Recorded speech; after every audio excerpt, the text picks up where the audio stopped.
Welcome back, everyone, to the Nevin Shapiro Show. I'm Mike Tirado. I'm here with Nevin Shapiro, and today, we have a special guest for you. We've been telling you guys we're bringing these high school coaches on, and now we got another high school coach on after Calvin Davis, Coach Mac from West Broward Bobcats. Appreciate you coming on the show. So before the video starts, guys, please click that subscribe button. We're sponsored by BTN Connect, which is backed by Athlete Narrative, the all-in-one recruiting platform getting kids seen, signed, and to the next level. And of course, as we start every show, let's get into the action. Coach Mac, for the viewers that are just tuning in, getting to know you, how did coaching start from you from the very beginning? Yeah, I graduated college, actually, from Occidental College in Pasadena, California. Finished playing football. Went back home, and what do you call? I was there. My old coach calls me and says, "Hey, why don't you coach football?" And I was like, "Man, that sounds like a sweet job." He's, "I'll get your teaching certificate, XYZ," and that's in a town of Belen, New Mexico, where some of your viewers, I don't know if they know where New Mexico is. It's the void between Arizona and Texas, and it's a state, the 47th state that we've been part of. The town where I'm from is 30 miles south of Albuquerque. Called Belen, New Mexico. I started coaching O-line there and the run game coordinator for 5 years. Then I wanted something more. I met my beautiful wife, Erica, at that time, Chavez. We got married, started having kids, moved to Las Cruces, New Mexico, under Mayfield High School, which is one of the most winningest programs under Jim Bradley and Michael Bradley. Learned so much there. Because I went down there I wanted more because I thought coaching was my avenue. I thought it was my niche. God put me in. I did very well. The last time I was at Mayfield, we won the state title. I think it's the last time Mayfield has won a state title in New Mexico. Ever since then, because Coach Jim Bradley retired after that, which is our offensive coordinator. Then we decided to move to South Florida. At that moment, my son Uriah was the best on the T-ball team at 4 years old, and I told my wife, I said, we got to get him out of this place. I said, this is a beautiful place, but we got to, if they're going to strive to become great, they got to be somewhere like that has great players. I was trying to move to San Diego, because I was from like that. I went to school out there, but then my wife's like, what about South Florida? Never been to South Florida. Came and visited South Florida. I was like, this is awesome. Let's move to South Florida, because she didn't want to San Diego. And thank God we moved to South Florida, because we see California where it's at. Right? Mm-hmm. So we moved to South Florida. I retired from coaching for a little bit. I retired on a high note, winning a state title for football. Also have like 7 state titles for wrestling at Belen. And came down here, and then one of my friends calls me and says, hey, why don't you come be the offensive line coach at Cypress Bay? And I was like, you know what, man, I've been getting kind of like an itch to coach. I was already coaching my son at Optimus at Weston Warriors. And I was like, you know what, like, I think I want to do this. Like, I started praying on it. I'm very, God first. So God brought me that guy, and then another guy, and then the shooting from Douglas happened. And I was like, you know what? I got to get back into this world to give back to these men. Like, there's not enough men pouring into these young men to become better men. I need better fathers, better sons, better brothers for this world. So God got me, and I went with Coach Shapiro when he was at Cypress.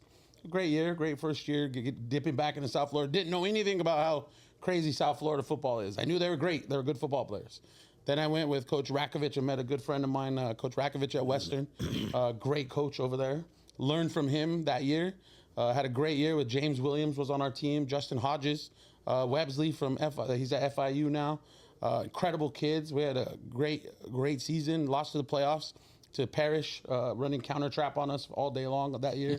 Hated that, but they beat us. Columbus beat us. Then went to Tennessee on a coaches clinic. Couple guys, a guy and a woman called me that I knew from Optimus football, and they said, "Hey, why don't you take over West Broward?" And I was like, "West Broward, the team we beat 80-0." And I was like, Javier Vasquez is the guy that called me, and he's like, "Yeah, man, it's gonna be great. You start from scratch and da da da." And my wife and I were already talking about possibly moving to Georgia or Texas, because South Florida is a little different than most places. It's a little snakier than most that you think. So, I prayed on it, and God's like, here you go. West Broward opens the door. My daughter was going into pre-K, and Javier's wife, Dawn, is the awesome pre-K teacher at that school. Got a tour. It's a beautiful campus, beautiful facilities. Need a better field. We need a field. But, went over there, I said, you know what? God gave me this. Let's go. I got blessed with my first coaching staff was John St. Clair. Played for the Dolphins. Great man. Rashard Matthews played for the Dolphins and the Tennessee Titans. I knew them from friends. They were a close circle of mine. I don't trust anybody really until I get to know you. So I just asked them, hey, like, can you guys do this? One of my close friends that married a friend from New Mexico, Sam Smith, played for the Patriots. I kind of bamboozled him to be my first defensive coordinator. I said, I just need a little help, man. Just a little help, man. Just you. And he's like, all right, I'll help you. But then he helped me for 4 years. We went 2-2 our first year of COVID. The funny thing is I had my first 7-on-7 practice. And, I went from James Williams, Justin Hodges, and all these athletes to my first group. And I was like, wow, this is what you gave me, huh, God? You know what I mean? But, the funny thing is they were probably second to last in Broward County at that time. But there were still athletes on the team. We had 2 6'6" kids that no one knew about. I had a safety that was fast as fast. And then I had a linebacker that was the biggest dog out of them all. He's playing college football right now. And he led the nation last year at Edinburgh in tackles. And this kid was at our school for 4 years. His name's Fredo Diaz. Great kid. So I was like, in South Florida, everybody has athletes. Now do you have coaches? Is the question. Yep. And we took over, and, man, it's been 5 years, and, man, let me tell you, it's been a ride. That's awesome. So you've coached, obviously, at other states. Yeah. So what do you see as the biggest difference between South Florida kids and other, kids in other states? Well, there's different kids. You have Broward kids, you have Dade kids, you have Palm Beach kids. Dade kids have a dog in them. You know what I mean? Certain Broward kids have dog in them. You know what I mean? Like there's certain areas, Lauderdale Lakes area, has some dog in them. Like, Fort Lauderdale by Carter Park has some dog in them. Dade County, there's some certain kids, man, you're in Opelika, dogs. Some of the Homestead areas, dogs. Like they're hungry. They're doing this to get out of that situation, the situation where they're trying to take care of their family. And you talk about kids, they're hungry all the time. But then you have the kids that work hard and blue collar type kids. As long as you have a great coach to guide them, they all work together. And that's what we've been able to do. You have the blue collar kids from everywhere. Then you have the kids that are hungry and they put them together. Now the blue collar kids get hungry. And then the hungry kids learn how to be blue collar. Right. Let me ask you a question. So, Coach, thank you for being with us. It's really, really a great pleasure. Love your shirt too. Oh, thank you. Yeah, I know somebody. So anyway, my question for you is, as a coach, talent is talent. Obviously, when you got a kid that's talent. How much do you put into the development of that talent as opposed to a kid that's just got it? Like, give me, when you see, because I know you've been, and most recently, and we'll discuss that, most recently you just watched one of your players go to the University of Miami, big time recruit. But like, what's the difference as far as just the kids with the ability, but then you guys developing them, just if you don't mind? Yeah, my first couple of years, I was blessed with some great coaches. Kadeem Goldburn played at Austin P, played under Coach Guandola at Cypress Bay. Man, talk about a speed guy that was really focused on certain things, mechanics, really taught Josh really a lot of things about wide receiver. Josh was talented, but Kadeem chiseled the talent. Do you understand what I mean? And Coach Duranzi, our strength coach, is our offensive line guy. A lot of time in South Florida, they like to pay for people to come in and train your kids. We don't do that. We train our kids because we want to build a relationship with our kids. So our biggest thing is, like, we develop all of our kids. If you would have saw our first couple of years of offensive line, defensive line, they were just great kids, but they played football and they beat teams that we should have never beat. When we beat Flanagan for the first time, there's no way we should have beat that team, but we beat them because our kids believed and they understood the fundamentals of football. Right. Like our offensive line, the first 4 years, with Josh Calso, Alex Kuna, these kids, they busted their tail, and honestly, they showed it. We had great leaders like that were part of that 2004 class. 24, that right after COVID, they came in as freshmen, and they believe in the pillars. The pillars of, you built it from the ground up. You built it from the ground up. And they had a vision of going to the playoffs. That was it. They changed West Broward. Why go to some private school or something where they have multiple state titles? Go somewhere where be the difference. And Nico Vasquez, this kid, Carlos Morales, JJ Morales, those are 3 of the other guys I named. We have so many kids that are just great kids that busted their tail, and they show up every day. Everybody laughs. They go, "Oh, can I take a vacation?" No, there's no vacations in summer. Summer is workouts. You could take a vacation during Christmas break, spring break. All the other times you should be working out, because everybody has a dream to play Division One. Like that's their dream, right? Every kid. It's like, oh, I want to play D1. But do you want to do what D1 would do? You know what I mean? Like everybody talks about Josh. Josh missed, I could hand maybe 4 practices in 4 years. Like I'm not practicing, I'm talking like weights. Yeah. And that was because usually he was on a visit, like going to see a practice or something. Yeah. That's what, those are different type of mentalities. So I have a follow-up to that, two-part question. And this is not derivative of local football programs. This is just a question in coaching philosophy. If you get a kid that comes in as a 5-star, who goes next level, D1, he's a 5-star. And he doesn't pan out. Do you blame that? How do you see that? Like when I say don't pan out, either undrafted or in James Williams, let's just use him as an example, 5-star, but a 7th-round pick. How would you, and I'm not picking specifically on James Williams, but I'm using that as an example. What do you attribute that to? Is that development or is that the kid's attitude? Is it both? It's a little bit of both. The kid has to buy in. Number one. Yeah. You could blame a program all you want, but if the kid doesn't buy in and acts a little bougie or whatever, then you're gonna have trouble. Yeah. But that's when you gotta kind of cut the fat. I always say, and it's like you gotta trim that off. Yeah. But in all reality, I believe it's development too. I believe you gotta teach these kids, like if they're a 5-star, great.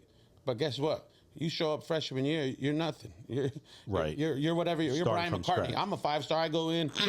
I'm a 5-star. I gotta shut up, put my nose down, butt up. Right. And that's where it's a little tricky now with NIL because you're paying some of these kids. And that was my follow-up question to that question. How do you now, and I'm sure you're going to be speaking about this, Mike, but how do you now as a coach look at that NIL component? Because now you're not judging that kid that you used to have to, you know what I'm saying, discipline, let's just say, for a lack of a better term. Well, the thing with me, honestly, is like I have some stud kids now. Yeah. Like I've developed a great program, some great coaches now with Coach Mario Perez as ROC. Best gift American Heritage ever gave me.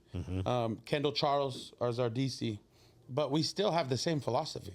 And it's team first. Yeah. And each kid is different, 100%. But if they're a talented kid, they got to know, they got to be humbled and still work. Yeah. You still got to be a blue collar. The problem now, some of the South Florida kids are going to college entitled. and they're getting hit in the face, and then they hit the transfer portal 1 year.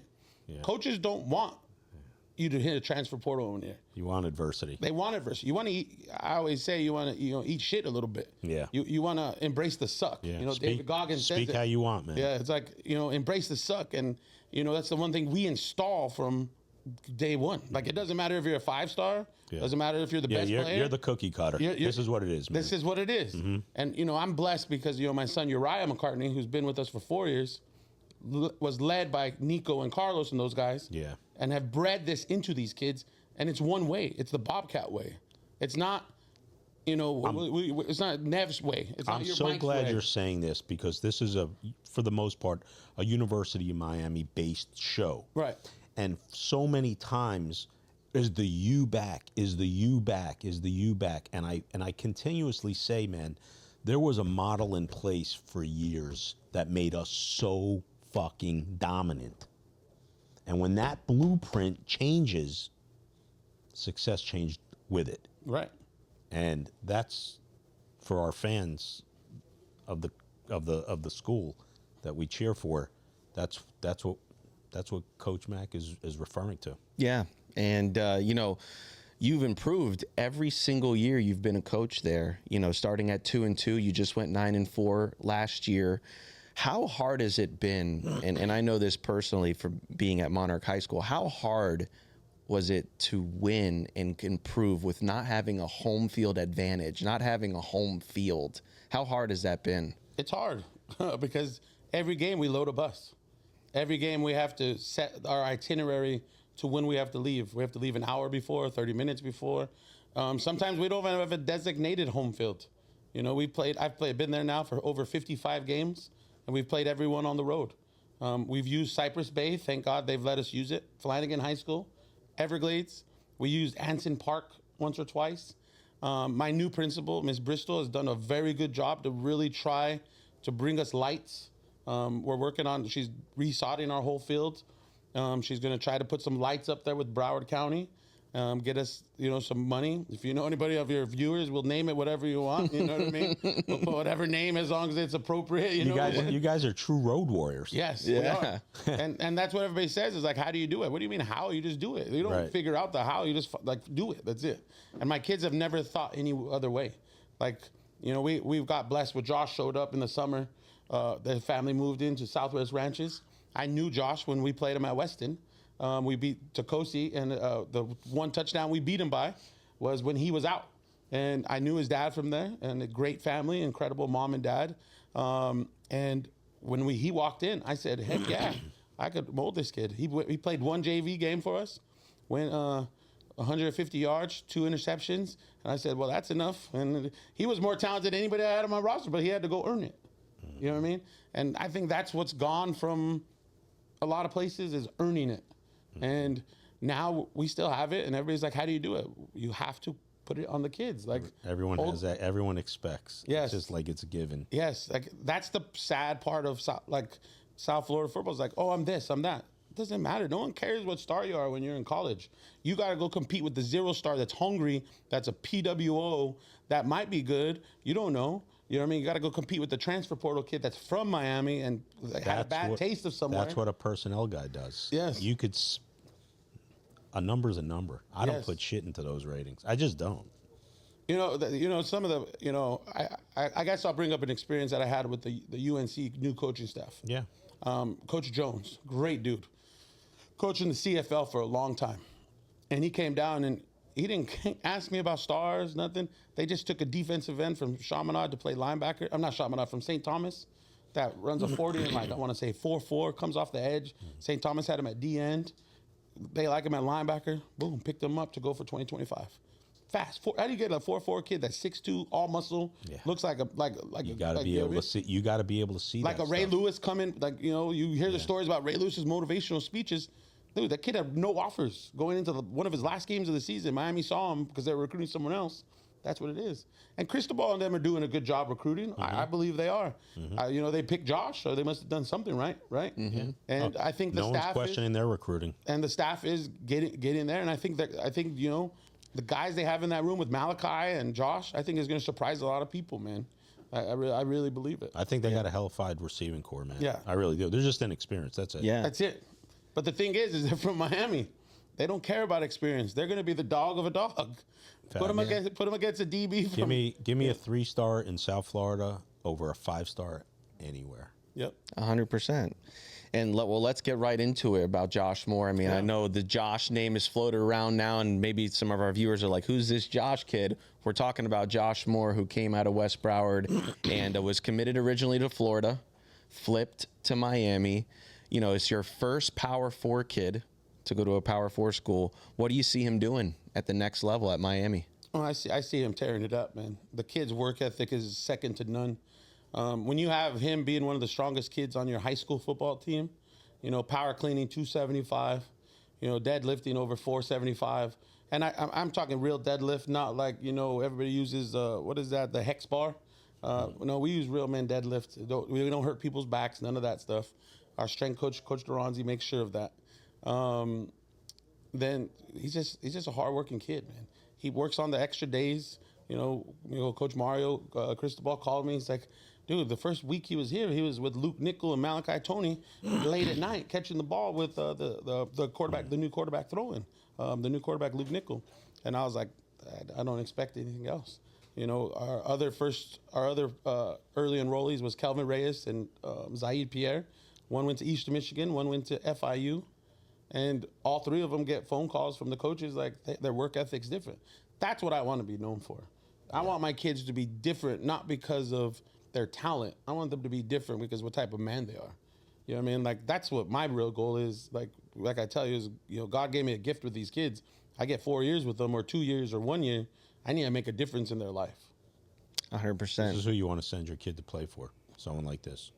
Absolutely. Exactly. And we met another great guy, a few shows earlier as well. We think highly of him as well. Yeah, this is who you want your kid to play for. Absolutely. So do you see him having an immediate impact Yes. right away? Right away. I saw him in spring. The Tuesday before he got his little tweak of his hip, he was blurring every DB out there, man. And the kid is just different. He's only 6'4", 210 kid I know that could drop on the dime, come down on a hitch, and make it look like he's a slot receiver. He's only 6'4" guy that jumps up. Like, you know, there's a bunch of viral catches of one-handed catches with Josh at University of Miami. I'm like, we saw that every day. You know what I mean? Some of our best you DBs. expect it. Yeah. It's like, oh, it was cool. I shared it on my Instagram, you know, but I'm like, that's what Josh does. Josh is that type of player. Like, he's going to change the impact, you know. Right. And with this acquisition now that, you know, Mario got with Carson Beck, you know, coming in, and, you know, that could be a weapon for, you know, him to throw to now. You know, what do you see the Miami Hurricanes doing this upcoming season? It's national championship or bust. Like, Carson, like, growing up, I'm a USC fan, but I've become a Miami fan because, like, you just see it differently when you're in Miami. When you taste it, you see the South Florida kids. You see the kids like Josh, Malachi, Tony, these local kids that we've coached against or seen on TV as a high school coach.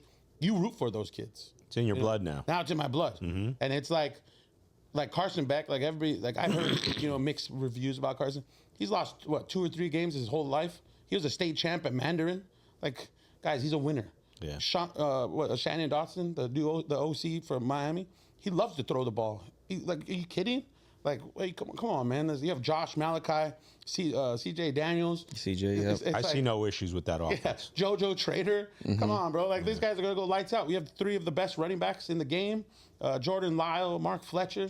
Mark Fletcher's a grown man since he was 17 years old, man. I played him in 7-on-7 at Cardinal Gibbons one time when we were at West Broward there at American Heritage. You know, we got lucky and we got the dub, but he wasn't playing. He shakes hands and he's like, "Coach, schedule us for the season." I was like, "Hell no, bro! Like, you can run the ball against us." Yeah. And the offensive line for Miami is so huge. solid. Yes. You know, even with their tight end Elijah Lofton, I mean, they got weapons on that Elijah offense. Lofton is one of the most underrated kids out in the country, because I watched him against Miami Central when he was at Bishop Gorman, and they had him at running back, tight end, whatever you want. Swiss Army knife. Yep. And that guy's that good. So do you believe that Mario is inevitably going to be the coach to bring Miami a national championship? He has to, or they're going to find someone else. Like, in all reality, you got to win. Like, just like me, I got to win. Like, yes, your job is to get a great education. You got to change, the culture. But, this is only year 3. Rome wasn't built in a day. There was a lot of stuff that he had to take out, you know what I mean? And there was a lot of stuff that he had to build. He brought in a great strength coach with Aaron Fields. I think he's one of the best in the business. I used to watch him, his mustache at Oregon all the time, and I think he's great.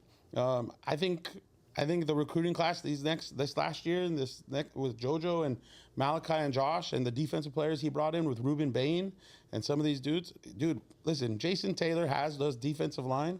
It's going to be different.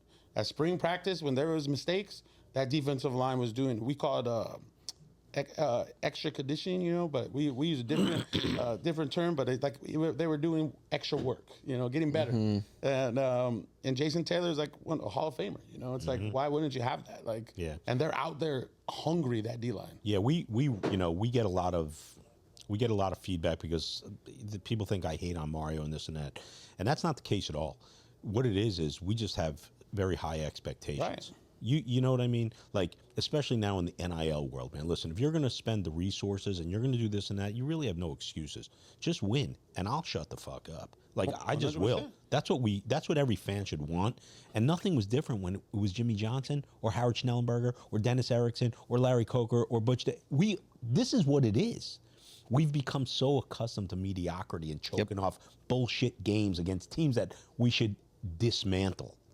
And that's where, I draw the line. But, yeah, and especially what you're saying, all these kids that you're listing, it makes it look worse that we're not winning. Right. We just had this last podcast, we talked about Manny Diaz and his, but Manny did not have the kind of, and credit to Mario. Mario has brought in an amazing, sleigh of talent now here. But it makes it look worse that we are underperforming. And in 10-2 with a Cam Ward and not making the ACC, it's completely underperforming. I agree. But I I, mean- think Coach said it right, man. Like win Yeah. or else. Like that's Win, it, man. yeah. It's not it's nothing personal. No. It's business. Yep. This is what it is. Ryan Day shut everybody up. Ryan Day shut everybody up. That's it. He was on the burner. On the plank. He was on the plank, almost out the end into the ocean. And he said, "Watch this." And they went and spent the money. That's 100%. And he won a national title. Great point. And let me tell you, I had made a comment. I ran into somebody from high up by accident from Columbus, and I'm telling you, he was positioned to walk the plank. He bailed himself out. Yes. He didn't. Great point. And now he has plenty of years. And that Like, right. He bought himself. Yeah. He bought himself a complete reprieve. Like you said, if Mario would have won the Georgia Tech game, he would have been in a position to re-up. I believe that was 100%. I believe. 'Cause I think Mario wins, and we're in the championship. Those 12 games or whatever. But I Yeah. think we're going to be battling for the win. Yeah. because We would have been We stay playing Ohio healthy. State. We stay healthy with Carson Beck. They're going to be in that final talk. Wow. Because our defense is good. The new defensive coordinator, everybody doesn't know him. He's very good. He's hungry young dude. I thought that was a good hire. You don't want to bring in, like I hate to say it, you don't want to bring in an old cat that thinks he knows it all. This guy's hungry, man. and hasn't moved with the times. Yeah, you Right. gotta be able to have these kids play for you. You know what I mean? And I don't know the last DC was a nice guy too, but like you see these kids playing differently on defense right now. Wait till they get a couple more pieces to add to that. You know what I mean? And after they did, they grabbed some in the transfer portal. And they Yeah. cut the fat right away. You saw that. Yeah. You know what I mean? Everybody's like, oh, that kid went in the transfer portal. No, he was probably told to go in the transfer portal because he didn't do very good. One of the questions, Coach, that was thrown at me, like who knows how many times, was, oh, well, the defense coordinator, he doesn't have great history and this and that. I said, the only one who really needs to know what he's sitting on is Mario. Yeah. Because that's who he chose. That's who he chose. And, just because someone doesn't have big name experience doesn't mean everyone started somewhere. And that's why I think I'm not one of the guys that jumps on him. My only issue was, like we shared, was you get a guy like Matt Patricia, who's a former NFL head coach, and he becomes Ohio State's DC. You're looking at that as a comparative, like that's the difference between playing chess and checkers. But you want me to So- tell you a little difference? Matt Patricia can't handle the South Florida kids. My personal opinion. The recruiting, Yeah. Matt Patricia, this guy, I met him. He's very genuine and authentic dude. I think he's going to recruit very well down here. Matt Patricia, I don't know him, Great from point. nothing. Great point. But what I know is he's going to go in and talk too big about listen, we're in South Florida. Right. Play man-to-man. Yeah. Shut up, blitz. Let's hit him in the mouth. Show him what the old defense is. What we do, yeah. Fly around, Yeah. hit people, show them why we're the best athletes in the country. Right. Why is Sean Taylor remembered as one of the best? Why is Ed Reed remembered as one of the best? Because they flew everywhere and they hit you in the mouth, and people was like, I don't want to go in the middle. I don't want to go in the middle. So Yeah. this guy's going to do that. And I think Mario is a great evaluator of talent and a great evaluator of coaches. This is year 4. Yep. Like, yes, Miami wants to win championships. Cam Ward, we were blessed last year. And I thought we underperformed 100%. But I thought it was a lot of things that happened. You know what I mean? And I thought it was the defense, a lot of Yeah. it. Oh, DBs, yeah. you know No what I mean? question. No, Like Cam definitely Ward the did defense. everything he could. Yeah. I watched him Guy at was Superman. the Florida State game and the Florida game. And man, that guy just float, like how he just floats on the carpet. Yeah. kinda. Chilling. It's just like, wow. Like Chilling back the whole there. line's blocking for 20 minutes. And it's like he gets to throw whoever he wants Yeah. to throw to. Yeah. But you got to have a defense. And that's what Mario saw. Was like, you know what? I'm gonna cut the fat, and thank you so much for everything you did. I'm gonna bring in some young, hungry dude, because this young, hungry dude is gonna go after that 4 and 5 star in Miami. Like he's gonna go sell it, and the parents are like, I like this dude, man. But man, Patricia, I don't know him, like I said, but on the recruiting trail, this guy coached the New England Patriots. This guy coached this, and he's like, hey, I'm Matt Patricia, and like maybe too big for the moment. Good point. what I We mean? never thought of that. Yeah. Good- Never, good I don't point. know him. Like Good no point. offense to Matt No, Patricia good, if you watch good this, point. but South I don't Florida, know yeah. either. South Florida's a different beast, man. It's a It different really, beast. it really is. is, man. Yeah. And especially when you get past the county line, man, we're our own world. Yes. We're our own planet. And Yep. That's how that goes. No, it's a great point because our stand was Mario's on his 3rd DC in 3 years, right? So that's where it's like you can't miss now. If this Corey Heatherman doesn't perform, you're really on the hot seat because this is your 3rd choice. And my thing, obviously on our show was he didn't have a lot of experience coming in, and you didn't want to take a flyer potentially on your 3rd option where you're on that teeter line. This is a big year for Mario, because if he loses, because let's call a spade a spade. Last year, if Cam Ward's not on that team, they're 6-6. They were 4 plays away from being 6-6. So, this is a big year for Mario Cristobal. And, listen, I hope you're right. I freaking hope you hit the nail on the head and, that we perform. But my next question for you is, obviously we're sitting next to what some call the original NIL. I wanted to get your perspective as a head coach in high school. What is your feelings on this whole NIL situation and just your thoughts on this wild, wild west? NIL, it's tough. Honestly, as a high school coach, it's very tough. Because now in Florida, NIL is allowing, kids to make more money than their coaches. You know what I mean? And as a coach, keeping discipline is one way, right? So the NIL, they don't teach us about it. They teach you what right and wrong is for the NIL, but they don't teach you anything about it. I've learned through guys like, D-Train at Miami, Osh from Florida, guys at Georgia, the guys I've gotten talked to, right? Mm-hmm. They've helped me to understand the rules, what's XYZ, because I don't go sit in that NIL meeting with the parents. That's the parents and that player. That ain't my play. If they ask me my opinion, I tell them my opinion. That's it. That's their generational wealth. I love that the players make money. I do. But throwing, a bunch of money at kids and all this stuff at this age, there has to be something in place like a financial consultant. That's right next to them. Not an agent, not people that are trying to take, someone trying to give. You know what I mean? Give knowledge of what you should do. And there's some programs that have that. There's some great programs out there that do have that, which is awesome set up. But there's some that don't. You just throw, you give me $350,000 at 18 years old. What would you have done with it? You know what I'm saying? Or you give me $600,000, or like Carson Beck, you give me $4 million and you move to South Florida and everybody's like, oh, he has a Lamborghini. Oh, poor dude. I'd like to tell you what I did with it. You know what I mean? And this is generational wealth. Yeah. You know what I mean? Yes. You give Ray Lewis, $1 million to come to the University of Miami.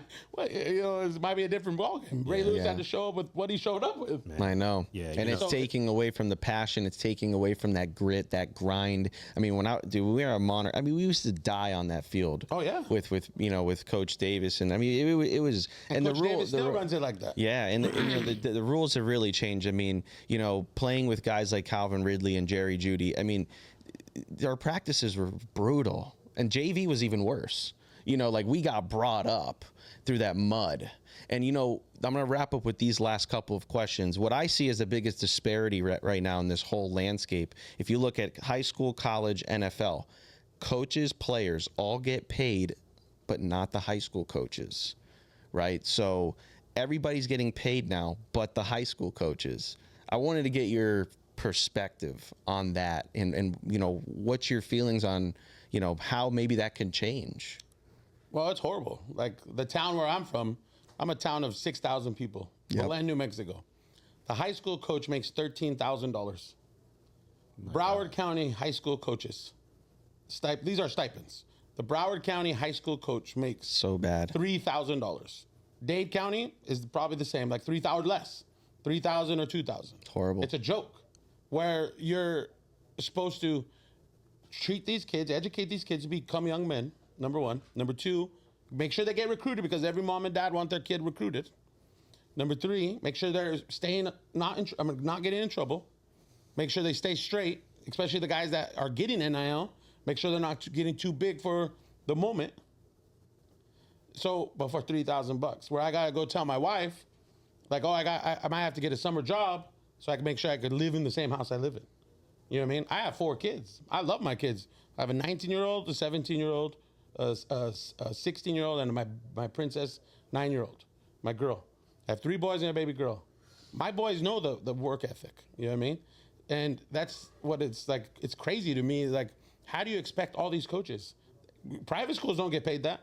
That's Broward County schools, Dade County schools, West Palm Beach schools. Where you go to Georgia, Carrollton County, I think that's what it's called, $225,000. Teaching 0 classes. You know how many classes I teach? I teach 7 classes right now. And 3 of them are hope classes. Hope classes are freshmen, 60 kids and above. And these coaches are pumping out millionaires. That's what I'm saying. You know, they're Wait. the ones producing. Pumping out millionaires before pro. Before pro. That's my whole point of it. Like, Everybody's getting paid. You think the system's like upside down? Yeah, supposedly they're supposed to be changing it, but I'll believe it when I see it because I've been coaching now 5 years. I had a friend of mine that coached at Mainland in Daytona.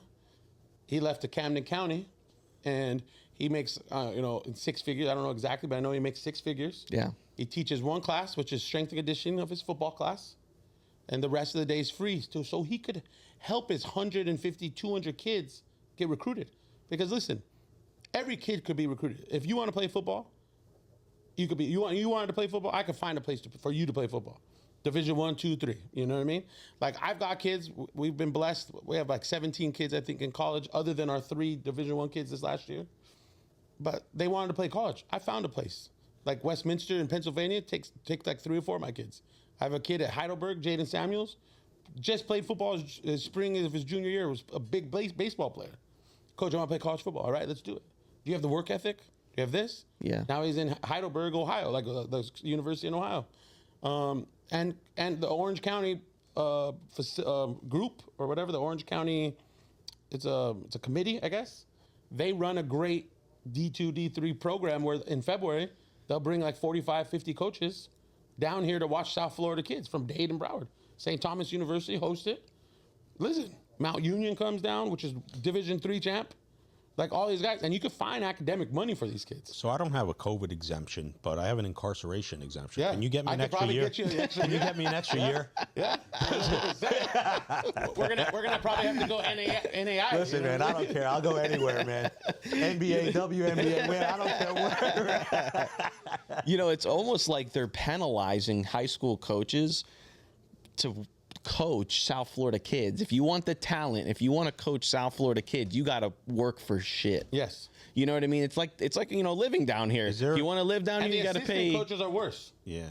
Oh, Yeah, is there a coaches union? I know there's a teachers union. They just started like a state Florida coaches union, but the South Florida really hasn't bid onto it yet. Yeah, You know what I mean? That's our next discussion. Yeah. Like the South Florida guys, like, listen, because it's such a snaky world, a lot of people don't trust anybody. Yeah. Yeah. I've been blessed with Coach Rakovich, Coach DeBuck, guys I reach out to, Pastor Tan, I reach out to him because he was a former coach, Mike Rump at Miami. Yep. I talk to him, ask him questions. Yeah. Anybody I could get my hands on that are successful and I trust, Yeah. I reach out to, you know, and like I've always said, it's like my 2 new assistant coaches, you talk about like a hungry DC. Yeah. I took a kid, like no one told me to take this guy, Kendall Charles from Chaminade. He was a DB coach. Everybody's like, oh, he doesn't have no experience, XYZ. My defense was the best there ever was last year. Yeah. Mario Perez came from Heritage, a lot of experience. Yeah, you got a vibe, man. 4 state titles. But then everybody's like, oh, but he's XYZ. Or he just runs the ball. What are you talking about? We were 51, 49%, I think. I know he'll tell me after this show, he'll probably like, it was actually this. But we went from 2,300 yards offense to 5,200 yards offense. And our quarterback was like a kid that never started Heritage. He came, Tyler Shattuck worked his butt off. We had 2 great running backs. It's like, bro, if they put the work, it could happen. Yeah. And go back to your DC comment about like being hungry. That guy's going to do something. I just feel like I met him and I just felt the vibe from him that was different from the 2 years before. Yeah. 2 different guys. 2 questions I have. 1, what's your projection for this year? What's your outlook? States or bust. That's the only way to go. Sorry I have to go. Coach Davis is a great dude. That's my dude. But he's one of the guys I have to go through. You know what I mean? Hey, it's business. Southridge is Coach Pierre down there. Southridge is a great coach. We have to go through Dylan Potts at West Boca. Great coach. Won a state title last year. Turned the whole program around. Mandarin has a stud wide receiver. Probably top freshman in the country other than like our guy. I forgot his name, but he's really good. He plays on the Travel 7-on-7 Raw with our Amir Sears kid. And listen, man, we're excited about this year. It's like that's our hashtag is States or Bust.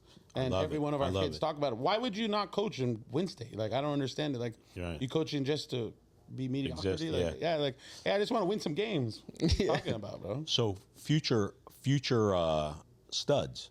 Obviously, you're gonna have a number of kids. I'm assuming that are gonna play football at the next level. Any 1, 2, 3, 4 that stand out that are? I can make a list all you want. You want me to go by class, or you want me to go? Oh yeah, okay. Our 2026 class is really good. We have my son Uriah McCartney. He's going to be a lower Division I FCS kid. We have Shamar Conde, who's committed to Toledo. Really good corner for us. Long, 6'2". Don't know how he's getting out of South Florida, honestly. He's 6'2", 185 pounds. Very good football player. We have a 6'7" offensive lineman, Alejandro Schmidt. 6'3" left guard. That's really good, Brian Granger. Then in the 27 class, we have Amos Bradford, one of the best running backs out there. He's, I think, top 7 as running back. Miami really likes him. A lot of schools love him. 27 class, we have a bunch of DBs that are very good. Receiver Jakari Carter came to us from some other places. Really good receiver. We have a quarterback leading us, Brandon Mincy, 2026. We have just so many talent around us. We have a younger quarterback that's been working his tail off, Jack Spader. We have the 28 class is just a different level. Yeah. The 28 class is, we got Amir Sears, probably the number 1 DB in the country, and he plays wide receiver too. Oh, wow. 9 catches against him last year. We have a new kid that came in, Aiden Johnson, 6'7" wide receiver, athletic, jumps out of a house, plays defensive, outside linebacker, defensive end, and wide receiver. We have his brother, Debonair Johnson, that's a linebacker that's he's a 2-time All-American on the Max Preps or whatever. We have another freshman, Avion Dareen, if I said his name correctly. He came to us from other places, hardworking, both sides of the ball. I don't know. We have guys that load it up, man. Crazy, man. God's blessed us. We have a safety, Cameron Goodwin. You win, people come. Yeah. And we don't go looking for them. People want to be a change of venue, change of program. And our kids have worked their tails off. Our D-line is way better than it was last year. We have a kid named Zion Warner that's really good. We have some big kids, Amir, Lane. We have just so many kids that are just so Can't wait athletic. to come out there and see you guys. Yeah, I'm excited. Awesome, Yeah, man. I love so it. excited. I probably forgot. I apologize to any of the kids that forgot because, our Brandon Mincy came to us this year in the spring, and man, he threw for 2 touchdowns. He's uncommitted 2026. FAMU loves him. I don't know how someone doesn't recruit this kid. He's fast. He threw 2 touchdowns and he ran for 2 touchdowns in our spring. We also have that Jack Spader, I told you, very good good quarterback they battle each other all spring. Yep. And he's a 27. And it's bro, my 27 class is great. My 28 class is great. The thing is can everybody work together and stay together? You know what I mean? Yep. And that's the thing is I think sometimes parents talk to parents too much, where you should just talk to the coach and talk to college coaches, and they'll tell you what's real. Yeah. You know what I mean? And that's the biggest thing is our team is very talented, and Coach Mario Perez, our offense is going to fly.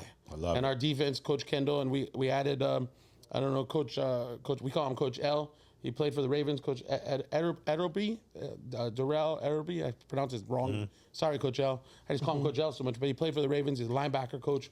My son has learned so much. Ellerby, yeah. Ellerby, there you go. Thank you. Ellerby, stud coach. Coach Lorenzo played for the 49ers a little bit, as our DB coach. We just have guys everywhere. Man. Stacked up. That's My O-line awesome. coach is, I'm telling you, my O-line coach is one of the most underrated O-line coaches out there because what he builds with family, those kids eat every Thursday together like you're supposed to.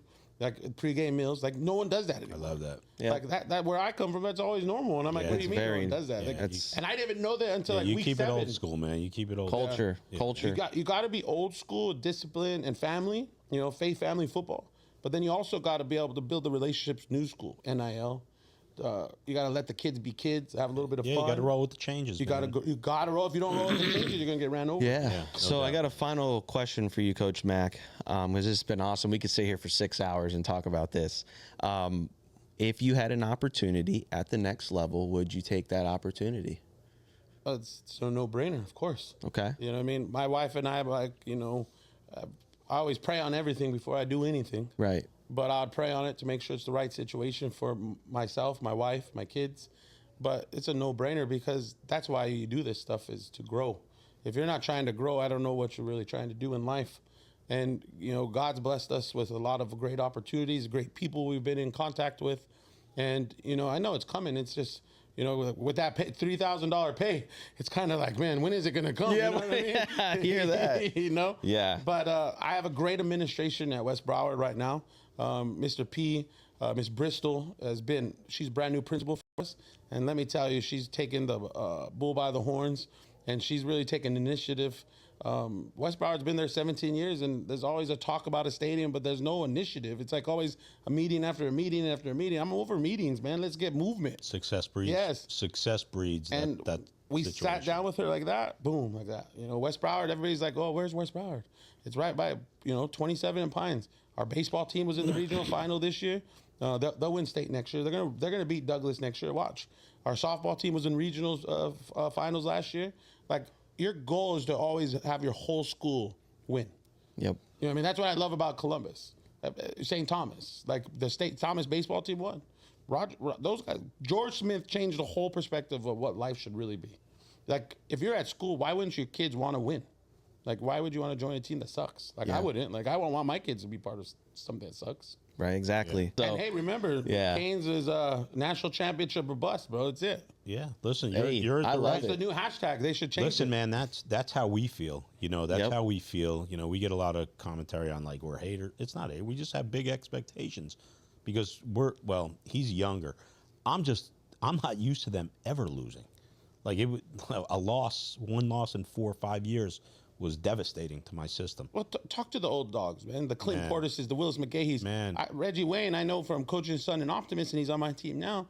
Reggie Wayne is like, that's a winner. You just see in his eyes, you shake his hand. I get chills talking about it. I'm like, that's what Miami football is. We all know it, man. We know it. Like, we try to give the message. Yep. You guys do a good job. I've watched your show. I'm actually really happy that you put that out there so that they could get off of him for a second, so that you could put that out there as a high school coach saying it's national title or bust. We try and tell the fan base. We try and be honest. We try to be the only Miami platform that is honest with the fan base. Man. And being realistic. This is a different spot, man. South Florida is a different place. The University of Miami is a different type of party.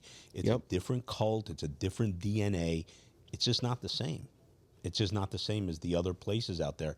And we became really accustomed to greatness, and I think we got spoiled. Yep. And now we're spoiled the wrong way. Now we've been accustomed to mediocrity. Notwithstanding my situation that went on, so that's the only thing we really mean. We want them to win. Well, you got to remember, a lot of your fan base is probably used to, with the coaches that have came through the last couple of years and haven't won. Yeah. So they touched last year with Cam Ward, they touched a little bit of greatness, and it's like, oh my God, like what? Right. Like it felt so good when they blew out, like, That's the norm. Yeah.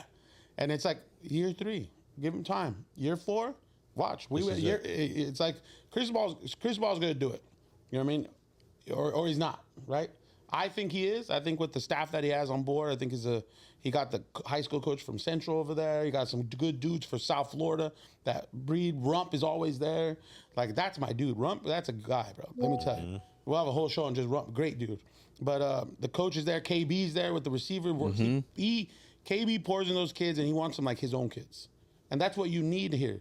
Like, keep them hungry, but love on them at the same way. Yep. Yeah. Wait till Malachi, JoJo Trader, Josh Moore. Listen, there's tough love, and there's you know what it is. You know what I'm telling you, this year it's national chapter bust. Game 1.